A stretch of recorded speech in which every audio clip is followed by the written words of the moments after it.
Владата се согласи да го исплати степенот на кариера на илјадници државни службеници. На оние кои се решиле стекнатото право на додаток да го остваруваат со тужба, ќе им се понуди спогодба со што ќе им се признае степенот на кариера што го добиле и тој ќе им се пресметува од наредната плата.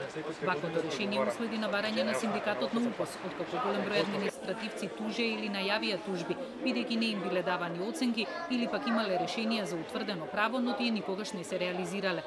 Од УПОС очекуваат процедурите сега да се забрзаат и да се утврди временскиот рок кога спогодбите ќе се пуштат во администрацијата. Бројката за расположени за тужби веќе огромна, над 5000 државни службеници имаа право да поднесат тужба.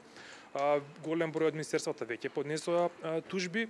Со овие разговори што ги имавме со министерот за информатичко општество, со министерот за финансии и владата на РМ, им укажавме нова проблематика и им укажавме дека повеќе пари ќе се дадат на адвокатски и извршителски трошоци, отколку што ќе бидат реални трошоците за исплата на новиот степен на кариера. Степенот на кариера се воведе во 2008 година согласно Законот за државни службеници и подразбира оценување од А до Г со зголемување на вредноста на бодот од 5 до 20%.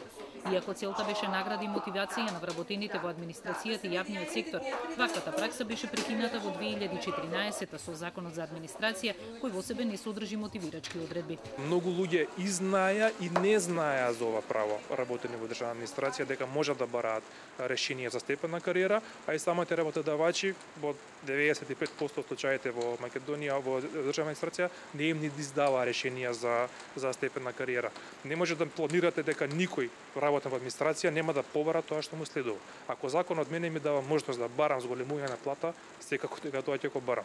Ако не го бараме колективно, може секој да го бара поединечно. Од Министерството за администрација преземаат активности степенот на кариера да биде исплатен и најавија санкции за тие што го кочат процесот.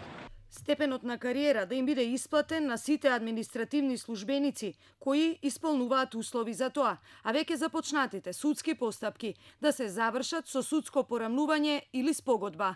Доколку институциите прават притисоци врз вработените, а не го исплаќаат степенот на кариера, на тоа веднаш да се укаже до Министерството за лицата кои тоа го прават да бидат санкционирани. Синдикатот добил уверување дека сите вработени во администрацијата ќе ги задржат своите работни места, а доколку со анализа се утврди дека во некои институции има превработеност, со согласност на вработените, тие ќе бидат преземени од приватниот сектор.